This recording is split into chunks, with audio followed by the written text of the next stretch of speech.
I can remember it so clearly. I was in my mom's condo and I went to it and I was like, oh my gosh, this is original YouTube. This is like where people are doing like really original stuff and this thing called short form content. I went ultra and we started gaining millions and millions and millions of followers. One of my videos got 37 million views. And then later that year, I created a video that got 267 million views and it shot my channel up past 7 million. This is going to flip your social media knowledge upside down. It's also going to flip your action set upside down and give you a roadmap to what to do in the next several months to get your social media where it needs to be. Have you taken your personal brand serious enough? My guess is if you're like me, you need help, you need some orientation, and you need some wisdom from someone who has built a personal brand and gotten very serious about what it can do for your business, your life, and your freedom. I've got a very special guest for you here on the podcast today. His name is Nick Uhas. He's got a tremendous background in building a personal brand, and he and I have a very special event coming up here in Arizona, March 24th, to help you build your personal brand. Before we get into his story, and trust me, you're going to want to hear this, I want you to know about this event. We've got 30 seats max. It's a very small private event. Dinner's provided, drinks are provided, and we're doing a special and elite Q&A after the presentation and workshop that we do on your personal brand so that you can ask the maestro himself all the questions that you have. We're talking about vision. We're talking about personal branding. We're talking social media. And if you're serious about growth this year, you probably want to be in that room. Now, before you go anywhere and jump onto that link, if you want to learn more about the event, jump into my Instagram. You can find out more there, or you can DM me directly and ask me about it. I will send you the link. I'll even send you a discount code, but you got to DM me. Go to Instagram. My handle is Aaron Velke, and I will send you a special code to get you a discount on this very exclusive event. Nick, I am so excited to talk to you today. We get to talk about social media. We get to talk about branding, but most of all, I think you're just hanging out with you and learning from you over the last about 6 months that we've known each other has really taught me a lot about the inner mechanisms of social and branding. Like there's just a world beyond what I think most of us understand, and I'm really excited to dig into today. This was all part of the plan for you, wasn't it? Yeah, it very much so was. By the way, thank you. I just want to really quick with the Phoenix thing too. I'm super excited. I have really been obsessed with social media for about 13 years. And this is a great sort of segue here. About 6 months ago, I felt like I finally got the opportunity to use that knowledge. And so I can give the brief history, but this event is really special and really unique because I don't typically do like, hey, like you get straight up like access to like, I'm literally going to tell you everything. And then I'm going to like in person answer your questions. So like, if you're even thinking about coming, you should fly out. I'll be out there too. Like, if you want to chill, like I'm going to be out there for like 3 or 4 days to hang. So definitely Phoenix event, like get into it. It's a good time to be here. Yeah. And it's also beautiful weather. So to answer your question, yes, like I very much engineered the life that I'm living today. Now, I will say this though, that every time that you try to engineer something, you have goals. Typically not everything is perfectly matched. In my scenario, and I actually talk a lot about this when it comes to social media, like with specifically now our clients about how social media is actually done in the sense of when you have the goal, how do you actually get there? And I'm gonna go into a little bit more. But it's reflective of exactly how I engineered my media career. So I always wanted to, and then I'm gonna go further back. I was a professional stunt rollerblader. That's how I started. That's how I started in media. I studied biology in school, so I took the MCAT, was gonna be a physician, but I always had this image, this idea that I was going to be a part of the media, that I was going to be a part of something that involved like TV shows or something. But the internet like literally had not taken off. Social media really wasn't even a thing yet when I was debbing this plan. I didn't really even know that it really existed yet. But I had that idea. So when I actually got to it was actually like my 5th year of college, YouTube became a thing. It became this thing where people were actually sharing content, sharing ideas, and sharing videos. And it was so early on that people kept saying like, no, like if you go onto YouTube, you're going to like waste all your time. This is for kids. No one really cares. If you want to work in entertainment, you got to go the traditional route, which is TV. First, actually, they would say things like, you have to go on Broadway first. You have to go on Broadway first. Yeah, if you're not like a theater actor, like no one's gonna take you seriously. And so there was this like very old school trajectory. And so I was actually taking summer school at Yale University in a video production class. And my TA went like ultra viral on YouTube. And this was again, it was so early YouTube. This was 2009. There was no monetization tool even. Like there was no way to even monetize currently on YouTube through AdSense. People were just like, that's cool, and he went so viral. He went on Ellen, he went on Oprah, and I saw that trajectory. And so I reluctantly did not follow that. Actually, I said, I'm going to go the traditional route that everyone's telling me. So I moved to New York to become a professional actor, host, model, like all those things, right? I was going to do the traditional way. And weirdly, like deep down inside, I kept saying, like thinking to myself, like, I hope they fail so that I'm right. 3 years in, I was so wrong. I was so dead wrong. All of my friends were literally booking national commercials based off of their YouTube channels, and they were making six figures while I was struggling to make maybe 50,000. I mean, maybe like 45 my first year. Like it was awful. I was handing out flyers, like coupons on the corner. I was like dressing up in costumes and like spinning signs. I was bartending. I was doing whatever I could to stay afloat while trying to make it in traditional media. And I learned really from a macro level that traditional media was definitely sloping down. Like you'd get an audition, you get really into like a program that was perhaps going to get greenlit or whatever, and then the whole channel would be gone. It was like a house of cards. Like everywhere that you were getting successful would go away. And so I was like, dude, what is happening? By year 3 of being in New York and working in traditional media, I realized that digital was the path. And again, this was only then like 2012, roughly speaking. And so I created a plan. And my plan was this, which was at the time highly controversial. Tell me the plan. Tell me the plan.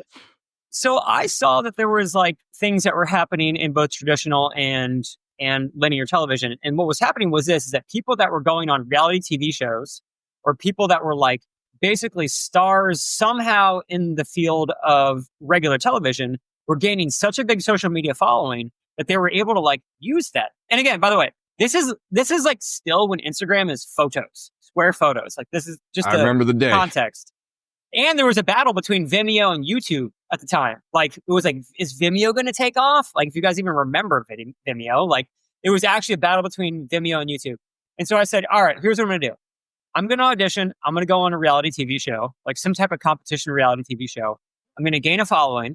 I'm going to slingshot that following into like a small media company, and I'm going to create content, become an influencer, and then dev out this big media company. That was my plan in 2013. I auditioned for Big Brother and got on Silver Bullet. First go, like I've never done that. And any other audition, I've never been able to like get on a show, like first go. Got on Big Brother, immediately got evicted. So I wasn't even on the show for more than two. I think I was on the show for a total of 10 days. So like my plan had, like weaves.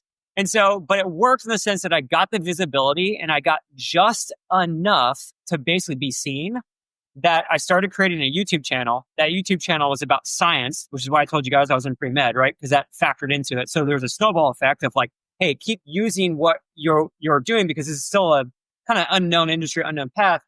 So eventually when I moved to LA, I had this following. I'm creating YouTube videos. And what happened was something that I learned happens now in media. And it happened actually in my rollerblading days, which is something I learned, which is there's a snowball effect, which is once you get a little bit of traction, then you start popping up. And it's really wise to use those things. So what popped up was there was an opportunity to work full-time for the Weather Channel, creating essentially digital content that would go on TV. So it was kind of this perfect dream job, which like I worked already in TV. I was working in digital. I understood the space. So I got to do both for a full calendar year. It was the first time I ever made six figures in my life. And I was like shocked, awed, super stoked. It just was everything, right? It was like everything I ever wanted.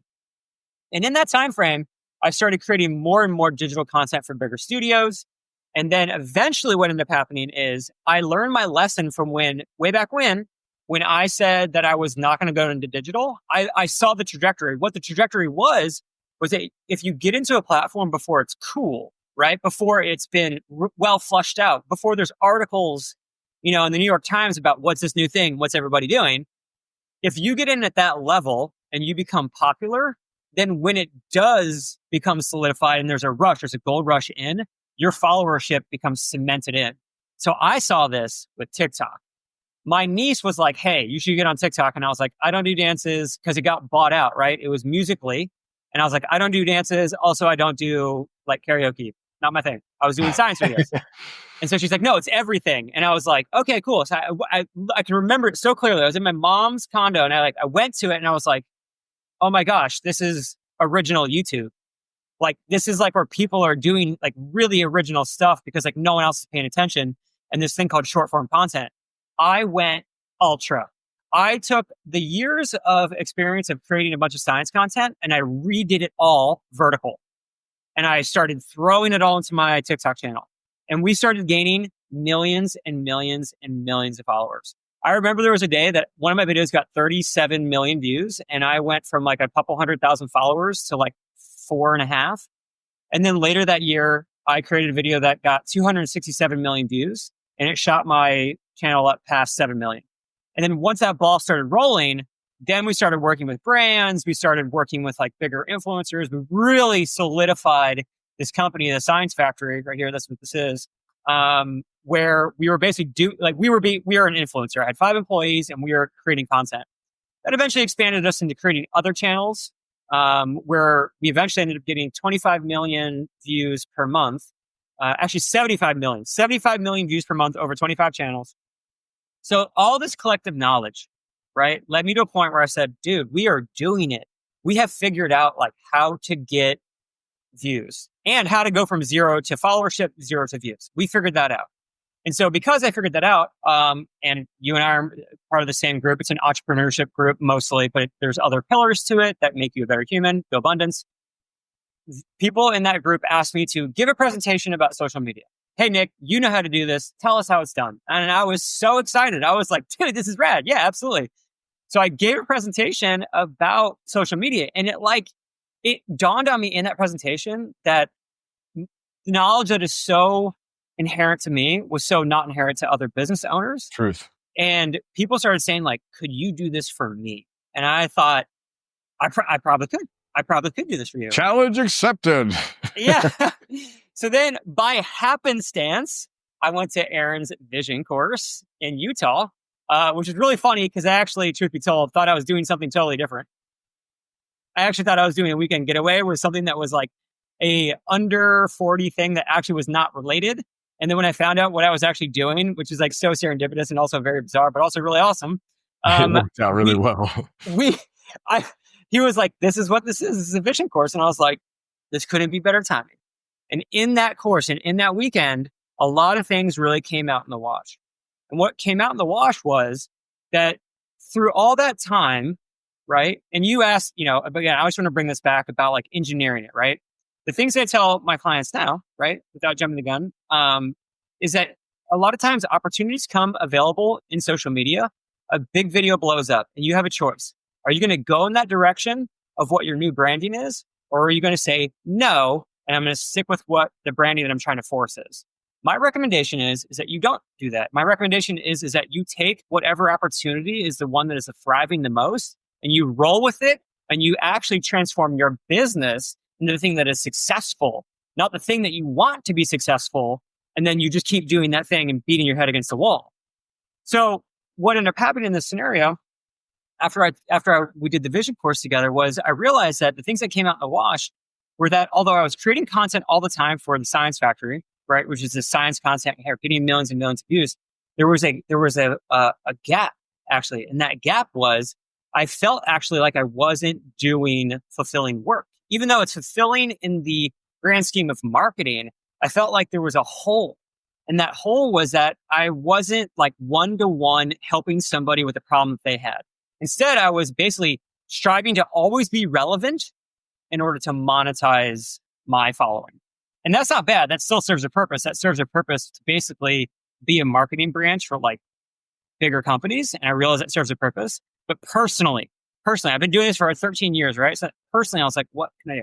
So we came up with this idea on that weekend, which was, hey, could you literally like turn this into a business? Like, could you like create a course? Could you walk people through? Could you go from 0 to content to vision or voice to brand to paid media? And I was like, I totally could. I could totally do this. And so literally that. And so this is like a really long way of saying that, yes, like engineering. And like, I always had this idea that I wanted to be, and I'll say it straight up, like I wanted to be famous. I wanted the sensation of being famous. And when I got it from Big Brother, and then I got it again in digital, and then I got it when I hosted a Netflix show, like what ends up happening over time is like, you're like, this is just a kind of like a part of my life, but you also realize that fame, and I don't want to be able to be like, it's not fulfilling, don't do it. No, do it. Like if you want it, go for it. Like if you want that feeling, like absolutely go guns blazing, feel it. Because once you feel that sensation, you start to realize that there are other things that are going to fulfill you more than just that. Like that's not like a one-time cup fill. It's like you're gonna want other stuff. And I think that's actually the sell from famous people is like, you don't want this. I'm like, yeah, you do. It's actually pretty sweet. But you just have to realize that like you're gonna be like air quote famous in one very tiny niche. Not everyone's gonna know you. Not truthfully, most people will not care. Like most people won't care at all if like you are air quote famous in one little area. That's because your fame doesn't matter to everybody. Put it that way. You know, one of the reasons that I love you, dude, is that you have been very transparent about fame and told everyone like this actually comes with a lot of perks. I'll tell you this story. We were in Zion National Park. It's a national park where we get on a train that took us from the end of our trail back to the car. And the train probably seats 65 people, maybe 80. And we're like around where the closing doors shut everything off. And you just have that weird atrium. You're kind of sunken in and there's chairs all around you facing different directions. And us, it was a group of, I guess it was total of 6 of us. We're just kind of huddled in this area. So all of us are as if we're around a campfire on this bus. And if you've ever been in that part of the bus, you know that you're standing, everyone's seated, but you have to huddle in. So you can't even see everybody. And out of nowhere, this guy's like, hey, are you Nick?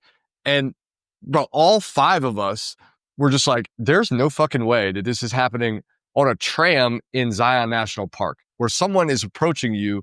And the conversation that you all had, not just a fulfilling one, but was a real one about him following your journey. And it was the first time where, because we'd had a conversation at the beginning of the event about fame and you, that being your vision and you tracking it all the way for 10 years, not just about the like attention from him, but it was the first moment I had ever been like, now I understand what the activation energy is. If you can have a real following, not just someone that's like, boop, I'll connect and click the blue button and like pay attention to what you post, but you have people that are calling you out. It happened again when we got to Vegas.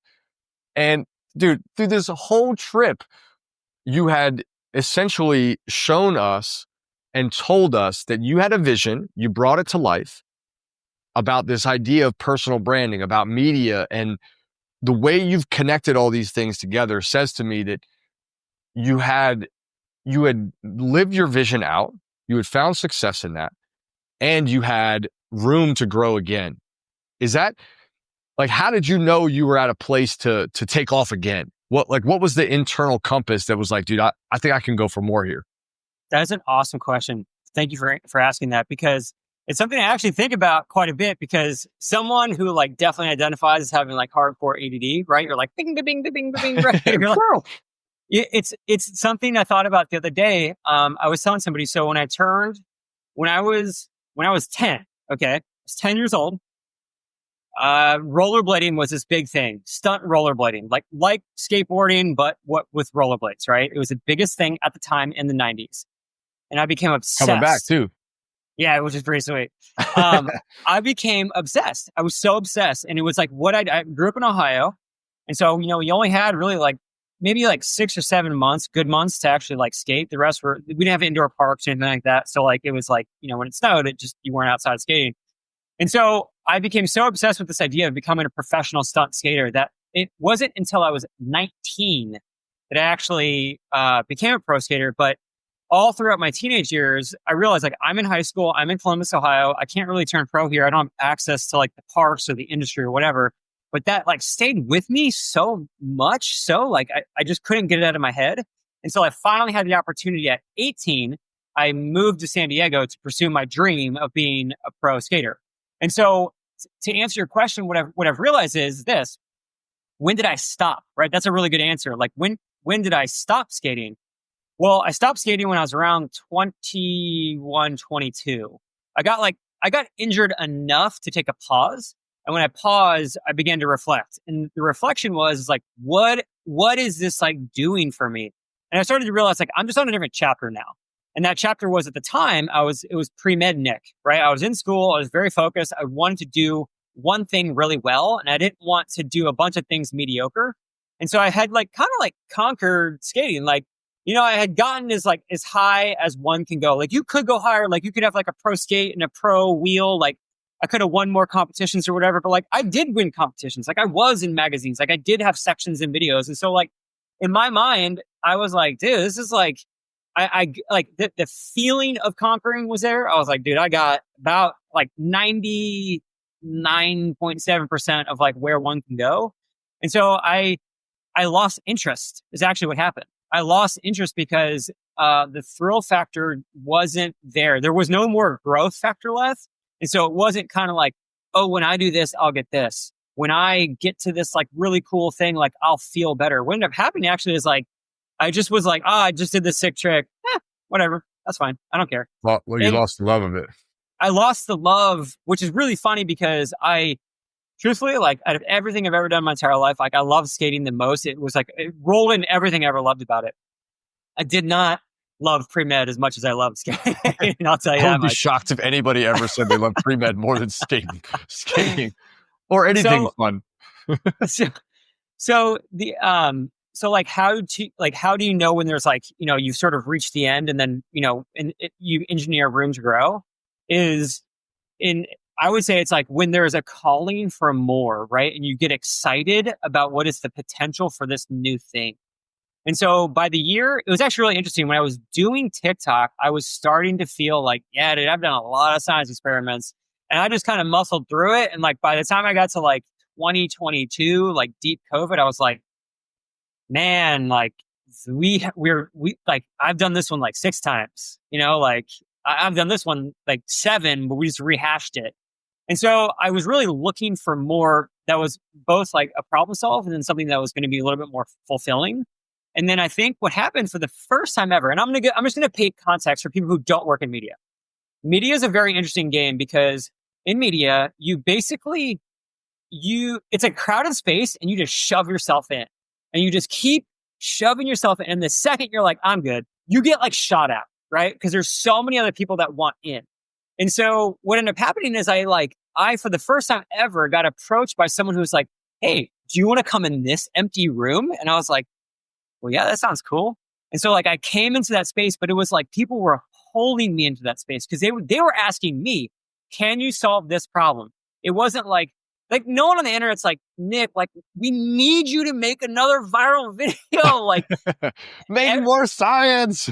It's like people do want that content, right? But it's like there's a lot of other players in the game, right? And so like if I like stopped today, like the internet would go on, is like what I'm saying. You know what I mean? Like people might miss that we're making that kind of content because we have like a lot of people watching it, but like there's so much content on the internet that if I stop totally, it's not as if, science content wouldn't still be made. Hold on. So this is an interesting concept. What I pick up on hearing that is that the highest demand for social media presence has to come from the originator. Like you had to want it more than someone else wanted it. And what I find fascinating about that premise, if I'm in the driver's seat of my business and I don't want to pursue media, if I don't want to pursue personal brand, there is no amount of external mechanism that's going to drive that forward. I've got to do it for myself. I've got to want it for myself and I've got to fight for it. Is that accurate?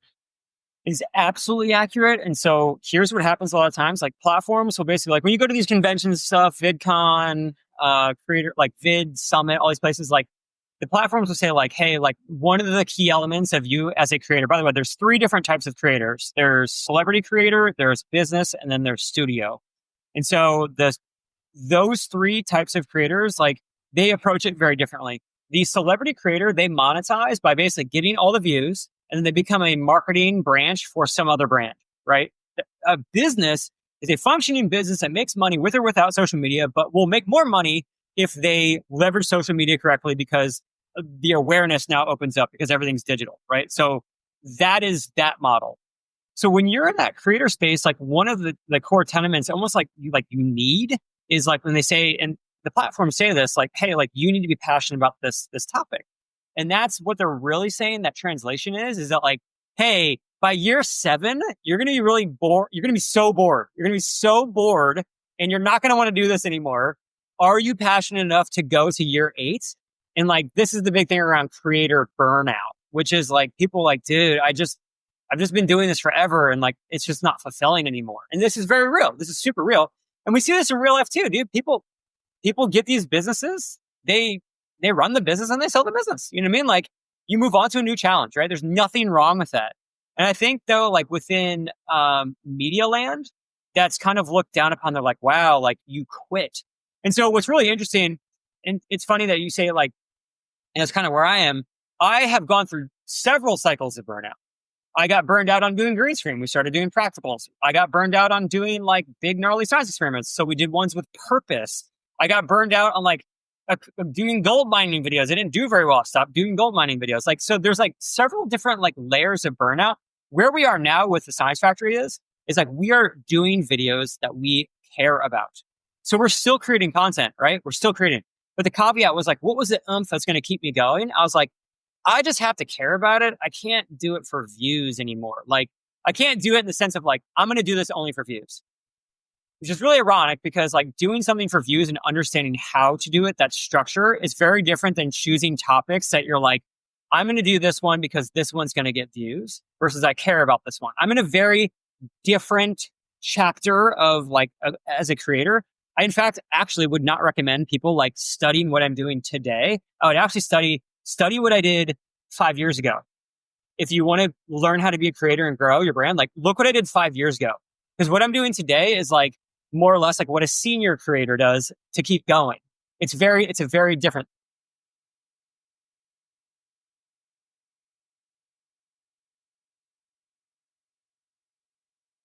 So like look at someone like Logan Paul, right? He does professional wrestling, right? WWE stuff. He does vlogs every now and again. I believe he's got a new TV show, right? He does a podcast. So what happens is like people grow within media, they start to do different stuff along the way. And they start to realize that there are other areas that they will grow interested in. And so like the primary thing that got them there isn't necessarily the thing that's going to continuously get them there the whole way through. Like they will eventually find other stuff to do that carries their interest. The thing that comes to mind is without thinking bigger, without addressing the unfulfilled or the empty space that you have, no matter what level of success you're at, you have to confront that change is coming. And you have to regularly ask the question, am I avoiding change by not falling into what I love? Am I not building the life that I want? Am I just placating the audience that I'm building? Or am I designing something that I really care about? And I think every creative, right? It doesn't matter if you're in media, it doesn't matter if you're an artist, if your medium is paint or murals, every artist, I'd say every business owner as well, entrepreneurship the same way, has to get to a place where you evolve out of what you've done. And the root of me saying that is I want to understand what it looks like to completely redesign it. You and I did some work together on this, but it is not an easy process to go from, hey, this worked for a long time and it's not working anymore and I have to redesign completely. We like to think of it like a blank canvas. If you design it with a blank canvas, you have a much higher likelihood of success in theory because you're not tethered to what was. You design what is. But how have you gone about a complete rebuild? How have you thought about your world with all these followers that maybe have expectations of you, or maybe you feel like they have expectations of you, real or not, and design something that you feel really compelled to build now? Awesome question, dude, because this is also something I gave a lot of thought to. In fact, I gave it so much thought, I thought about it for like 4 years. So one of my biggest regrets in rollerblading was that I went from rollerblading to pre-med. And the problem with that is that I built 10 years of momentum in rollerblading, right? Turned pro and then stopped. And all the momentum that was carried with rollerblading stopped on that day. It stopped because I started at like a total parallel universe, like way over here, like a whole other momentum track, right? Like they're just not related. So only later, geez, like almost 6 years later, when I got involved in entertainment, was I like, oh my gosh, I could bring that rollerblading thing back, and I could actually use my rollerblading stuff to get me more into entertainment, which I did. Like I booked gigs as like a pro skater. Like there would be like casting calls for like, we need a rollerblader to do this one thing, and I'd be like, perfect, that's me, I can do that.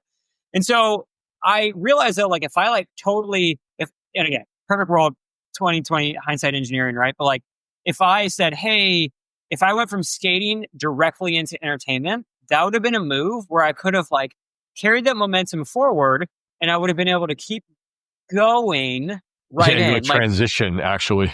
Yeah, I could have done Nitro Circus. Nitro Circus could have turned into like a reality TV show. That could have turned into something like there could have been an easier momentum gain. So when you think about everything you've ever done in your business, right? You want to learn from your mistakes, right? And I didn't know at the time that this is like what you're not supposed to do, or maybe that was just something I thought about.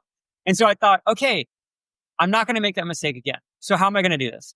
So you and I actually, and the whole group, we sat around and we put all of our good, literally like $1 million brains, right, to use. And like, it was so great to hear everyone's thoughts, because essentially what we came up with was like, yeah, don't waste the momentum. What can you do today to basically encapsulate? Like, don't think about stopping. How can you continue? Bring it all together. Bring it all in. Like, develop something that allows you to do this thing that you are doing branded content, making science content, doing all that, and then bring it up at an echelon level so it's even better, right? Why do we always so negative? We're like, oh yeah, we're going to dump that. It's going to get terrible. And then the new thing that I'm going to do is going to be like not related. No, like what a bad way of thinking. Instead, think of like, cool, I'm going to do a new thing. It's going to be awesome. And the other thing's going to get better with it, right? So I was like, cool, what does that look like? And the solution for that was this. It was, hey, if I'm going to be teaching other people how to do social media, shouldn't I still be participating in social media? Yeah, you should be. And so it's like, okay, well then we need to keep that knife sharp at all times so that we are sharp enough to understand what is happening within these social media platforms in order to apply that knowledge to our clients. And so I said, yeah, dude, I said, this is awesome. I now have the oomph again. Why is that? I have purpose in order to continue to create content. It's not a never ending hamster wheel of like, I must get more views or else I'm irrelevant. It's like, hey, I am doing this so that I can figure out how to get views in this new environment for my clients. And I was like, ta-da, light bulb, great. Everything that I just built doesn't have to go away. In fact, I have a new reborn passion for it. Like now when I go out to do science content, I can be like, sick, like I'm actually doing this, and I'm trying it because these other creators did this and this made it really cool. And I'm going to try, A/B experiments in order to do that.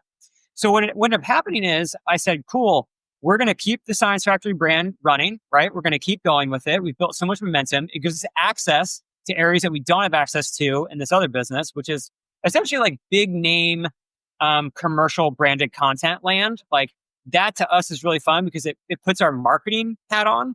And so instead of it being solely about like this very transaction, we're going to like, train people. It's like, hey, there's this whole space where you have to think, brands going to spend a lot of money on this. It is like absolutely pertinent that this content does well, or that it fits what their branding is. It's more like instead of it being algebra, we're gonna start doing calculus. And you're like, cool, dude, this is awesome. You know what I mean? Like I want to get up to differential equations and start doing theoretical math. Like that's where my head's at. I'm a math nerd. Let's go. So with this new company, right? Like we train people how to do social media. We do an onboarding process. We then get them to actually, we train them how to do script writing.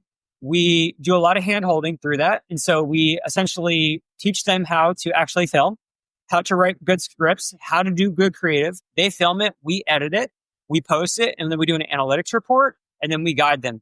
Literally, just like how I was able to get up to my millions of followers, we are going through those same processes. Now, what is super interesting is that we are starting to learn that like this game is like multi-level. So my biggest regret when I started doing science content was that I wanted to sort of reinvent the wheel in many ways. So I wanted to be unique. So I would do science experiments that no one else had ever done. My biggest regret is that what I should have been doing was looking what was most popular and then just copying it and then doing it. Now, eventually I did do that. Eventually by year like 4 or 5, I actually caught on to this is how it's done. And like I started doing that and I actually like exploded. My big regret was I didn't do it earlier. Like I spent so much time like trying to be like ultra unique. And then eventually when I got to around like mid like 2015, I started being like, oh gosh, potato launcher, that's the one we're doing. Like this, anything that was like kind content, we would, what we call LDB, learn and do better. And so I would learn how to do it and then we'd make it like better or like change it for our own. So now with Uhas Media, that's exactly what we're doing. We're studying other people who are in the space and we are learning how they are doing it and we are doing it better. And so now it's this like really like multifaceted, super interesting like matrix of how to, like the problem at hand is this. How do you take a business that doesn't have social media and how do you get it thriving and how do you get them leads and how do you expand their business, right? Like that's the problem. And we're putting all of our tools into that and we're going through all the mechanisms that work for us and then what's working for other people, right? For companies like us that we are using and applying that knowledge to our own clients. So it's like, I'm the most excited about this space than I've ever been before because the part that I liked the most about social media was getting the views and seeing it work. Now I have that with clients. So it's like a multiplicity effect. It's like every video that they post, I get just as juiced on as when I would post my own video and see the views. So now it's this like stacking of dopamine in my brain being like, you have tons of children who are getting views. This is awesome. There is a fire that I have not seen in you at any point because our relationship is somewhat time bound. But what I have noticed is that the vision of this org checks more boxes than I think you were even aware of a year ago. Not only does it fulfill the fulfillment box and sort of the purposeful entrepreneurship, but it also allows you to reinvigorate your commitment to media and branding. It allows you to really share your knowledge, which I know you love to do, right? There's a nerd in you, like there's a nerd in me about sharing knowledge. There's also a deeper commitment to the process that allows you to go in again and there's a degree of mastery that I love to talk about, right? We talk about like the 4 stages of learning, mastery being the 4th of them. But there's a 5th level of mastery that's almost start over.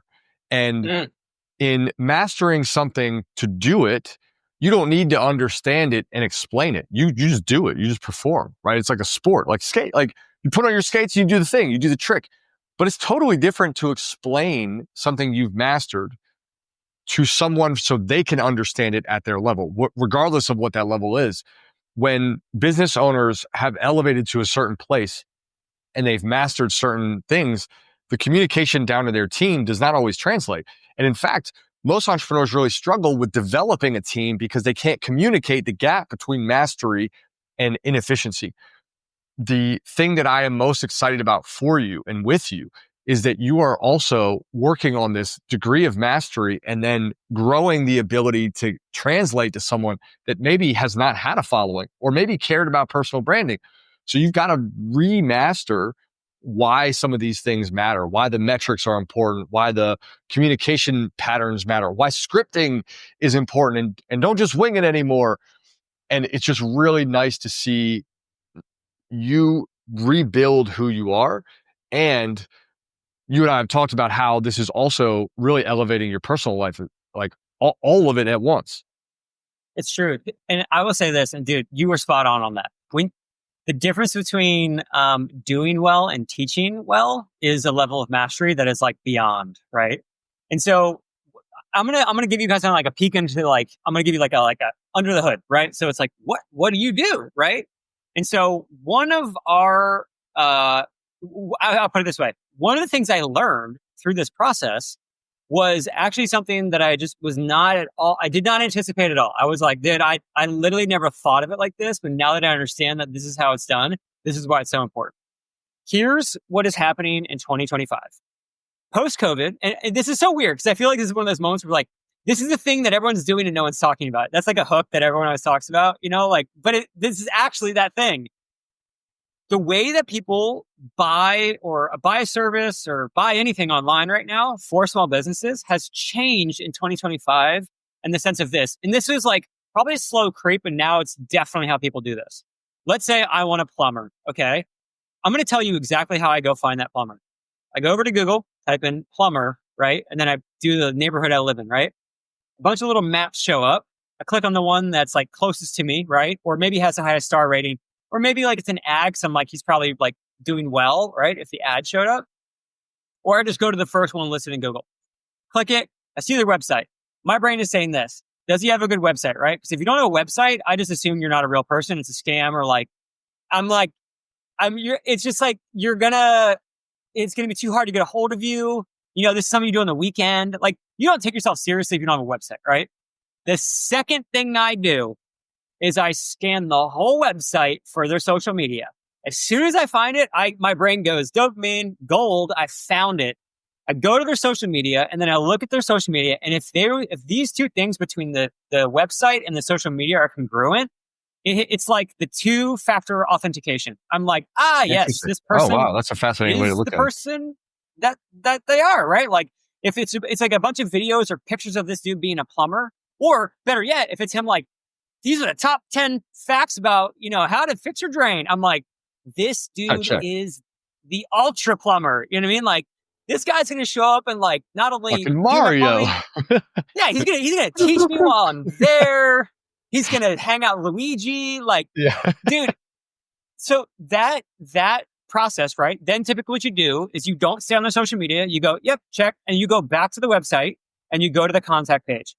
This is what is referred to as passing the social audit. And what I just described to you, apparently 74% of consumers actually do this. I was shocked to learn this. Really? 74% of people do this. And the reason why is because like in this age of like, there's so much digital stuff, the way that humans think that they're validating somebody online is through their social media. Well, as someone who is that last leg of it, right? I now can say, hey, the first step in being like good social media is having social media, one. But then two, it's social media that's congruent with your website and your business. So like that bad social media is like, it's a picture of me and my daughter and like, oh, here's me at 4th of July. I'm on this trip. Like, cause imagine someone's like, hey dude, like, says you're an investor. Okay. Like you do, let's say you're a multifamily investor and you're raising millions of dollars. Okay. And I'm a guy and I don't know you. And I go to your website and it's like, Dundee Capital, we've done $3 trillion of business. And you're like, okay, dude, these guys mean it. You know what I mean? They have like, this is Grant Cardone's, hero. Yeah.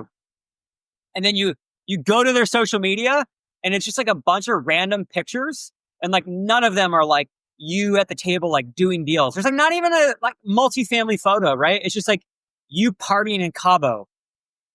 I'm not giving you 100K, dude. Straight up. I'm like, what? Like, no, like I needed to be convinced that you were the dude that does that thing.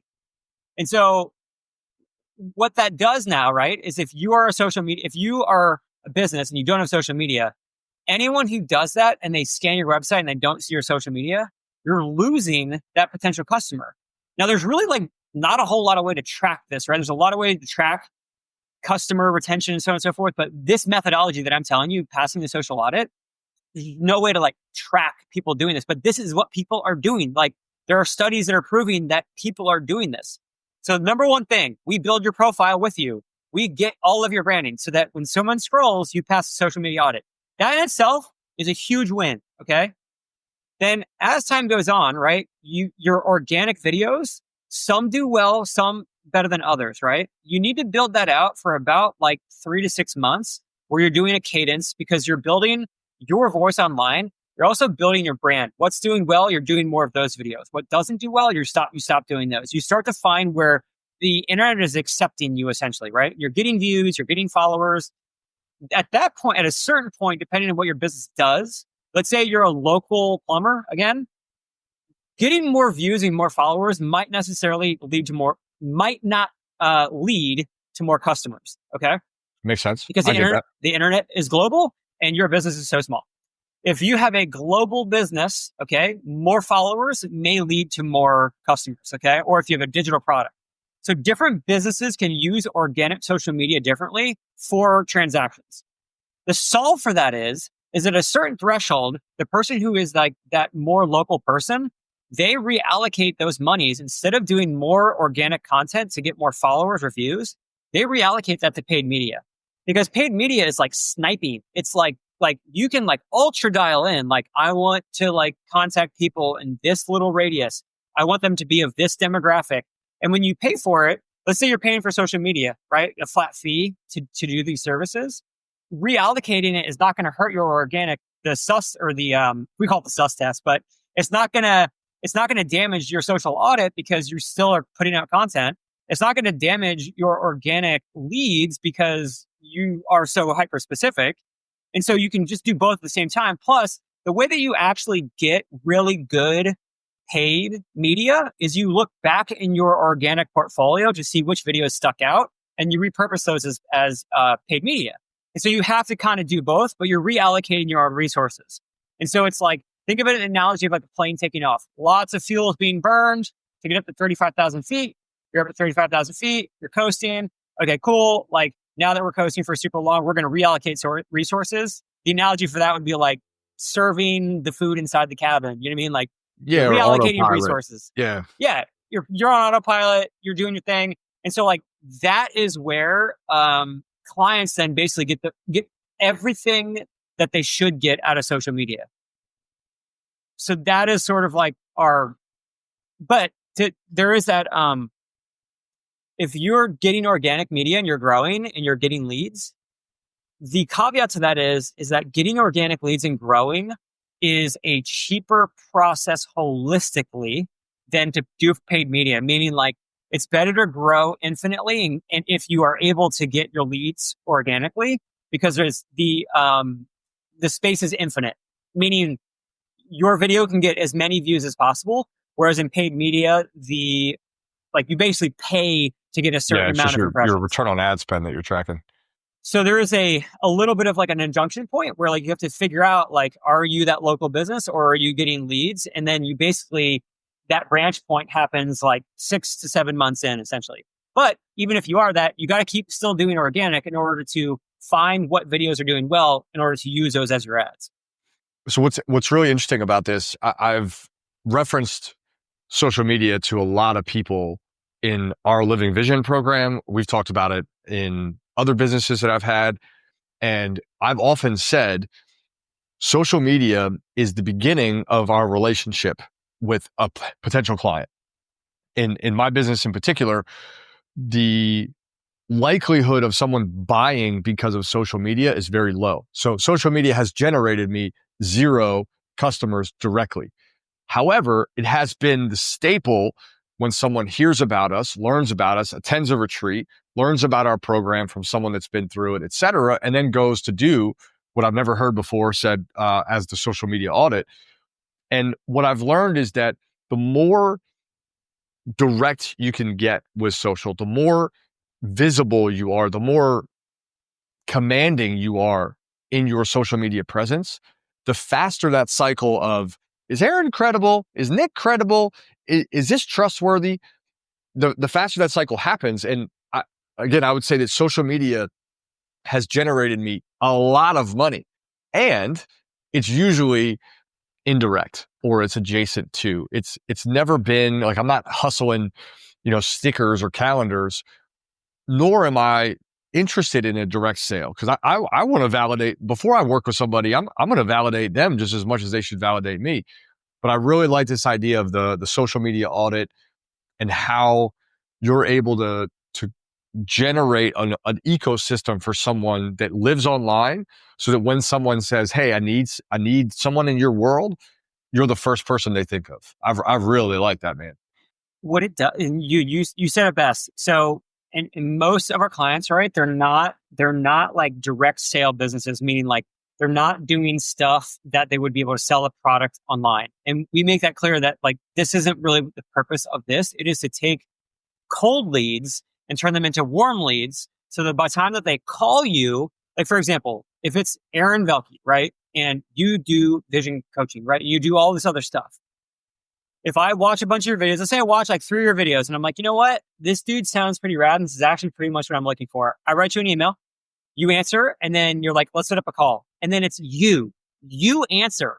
I'm like, well, I already know you, right? Like I am as warm as it could possibly be for you to be like, cool, like let's do the course, Yeah, right? you're saunaed up, bro. You're ready.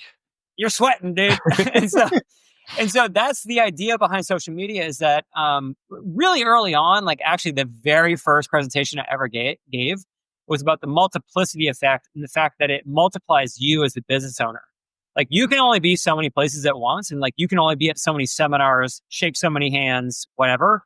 And but every view that you get is essentially that same thing. It's like having a booth at a convention, right? How many people are going to walk by that booth? Well, the internet's doing a way better job at this, right? Like people are seeing you. Like when you think about 1,500 views, people are like, oh man, that's not that much. I'm like, think about what 1,500 people looks like. It's really funny you say that, dude. I have had the hardest time ever making that make sense for myself, because all the language I use about social media is compared to mega people, and I don't have the vanity metrics. I've got the conversion metrics, but not the vanity metrics. So out of 3,500 people or 5,000 on Facebook or whatever wherever the 15,000 people are that are paying attention to me, if 250 people are watching a video, I'm probably going to give myself a lot of shit. But if I think about our 250 people outside of my door, that is a lot of people. That is a whole lot. I would be nervous if 250 people were sitting outside my door every time I said, like, open the door, was like, hey, I have a thought. Dude, we used to have this metric where like if the video didn't get 100,000 views on TikTok, it was a failure. And then one time I thought about it, I was at the Ohio State Stadium, the Horseshoe, and I was like, this is 100,000 people, like full. That's insane. And I was like, that was a failure. You know what I mean? Like imagine like that many people watching like one thing and being like, this is a waste. Like we would delete the video. We'd be like, this is trash. New, like didn't get to our metric. Yeah, it's an interesting scale. I feel like let me say it different. The thing that you are great at doing, and the thing that I hope people pay more attention to, is that you are great at explaining why decisions are being made, not just making the decision. And one of the pieces of coaching, teaching, consulting, name it, that I feel the industry is lacking most is not saying what to do, it's explaining why it's important. The same thing happens in athletics. I can teach someone a skill, but if I can't explain the timing, the sequence, and the moment to look for to use the skill is not that. I'm just teaching someone vanity metrics or skills that are irrelevant. And I really appreciate your ability to break these things down.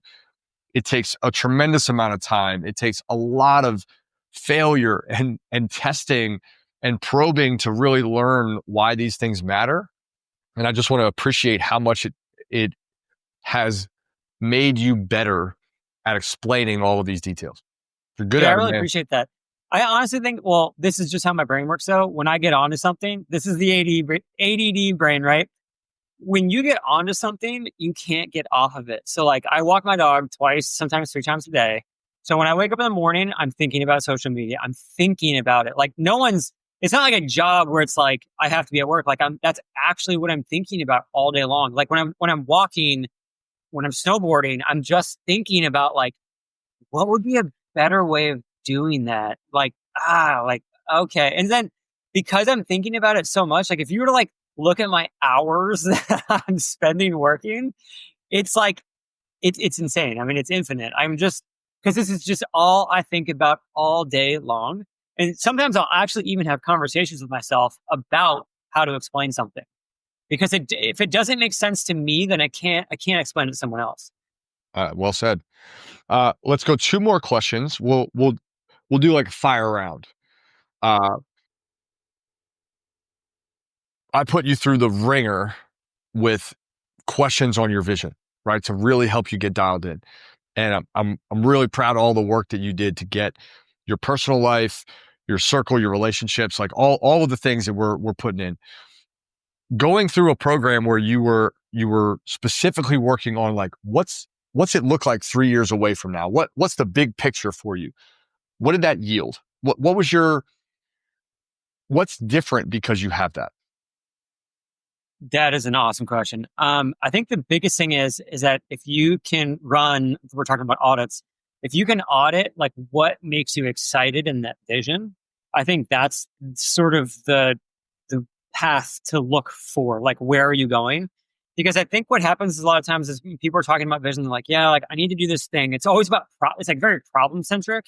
It's like yeah, like this guy is just not doing his job, or like we can't get more sales for this reason, whatever. But like to me, those are just like these, it's like a bucket of issues, not exactly inspiring. When you start to step back and say, hey, what does 3 years away from now look like? You totally step outside of that problem bucket and you just really look at like all of the good stuff, right? You're like, this is what's so awesome and this is what's working. And then what happens is if you get really into it, is like it starts to bleed into your personal life. You're like, yeah, if like this was super awesome and like that was going really well, then like damn, even my personal life would be way better, like, because I'd have more time or money or whatever to do X, Y, and Z. And then you start to really holistically paint a more well-rounded picture of not just your business, but your business integral to your life. And then I think it becomes more tangible too, because you start to realize that, damn, like if I were able to accomplish one of these pillars, then the other two would probably fall into place pretty easily. To doubt At it. least that's what happened to me, because a lot of the problems that I were facing, like specifically at the time when we did that vision course, a lot of them were kind of like, I don't feel fulfilled. So I'm trying to pull fulfillment from my personal life. And you're like, but I don't like, that's kind of like not where it needs to come from. And so I started realizing that personal life is like, that's fine. That's good. We don't need to touch that. Actually, like if you just fix X, Y, and Z in your business, your business life, and like a lot of these other areas, like wouldn't need you mining for diamonds in the gold mine. Like, so, and that's just creating chaos. And so I think when I really thought it through and I thought about like, okay, if I were able to think through and like what it would look like, a lot of excitement bubbled up for a couple of different reasons. But one of them was this too. In the science factory, right? And this is just a mechanics of how branded content works and how being an influencer works. The way that being an influencer works is that you get brand deals, which is like most of the cash, right? But they come in these very big chunks and they come at a time that you don't know. You can't pre-plan them. The reason being is because the way the marketing and advertising industry works is that brands work in quarters and they hire these big marketing agencies. And marketing agencies essentially have brand initiatives, what the brand wants to get out information-wise. Budgets are essentially figured out Q1. Q2 creative starts getting activated and they start to reach out to influencers who then go through another company, which is an influencer marketing agency. So you're going through like 3 different things. Then if you're in line with that thing, then you get the offer. That's actually how it works. How it doesn't work is it doesn't work like this. Nick has good idea. Nick goes to brand, tries to convince brand to give me money. Doesn't work like that. That's just not the mechanics of it. I've been doing it for 13 years. It only works if the company is small and they don't have an allocated budget. But typically you can't survive on those budgets anyway, so it doesn't matter, right? Those are like really small micro influencers. So that created a lot of chaos in my life in the sense of you can't, I don't want to say you can't. You can, right? People have done this, but it's very difficult to scale a business that operates like that. That's very lumpy. And it's so lumpy that you don't know, like, when do the workers come on? Because I'll tell you what, you don't have sales. There's no way for you to have a sale, so you can't complete the business loop. Yeah, it's a totally empty loop. You basically just have to be relevant all the time, and then hopefully somebody recognizes you, which is kind of also like the plight of the actor, right? Same thing. It's like you just got to be relevant all the time, and if you're not, you're out. So the thing that this new business really made me super excited about is that it's scalable. And so that I was able to focus on the parts that I knew that I could do really, really, really well, essentially like the R&D and the understanding of how to actually do, right? Like actually how to get followership and views and all that kind of stuff. I thought, man, this is great because all the other components of it could be stacked, right? It's a scalable process. And when I started to think of it like that, I just lit up.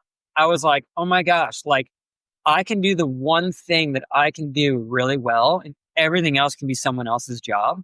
And I thought, and I can do social media still, right? Like I can do social media for my social media company. Yeah, And I was it like, was dude, holistic. It was definitely holistic.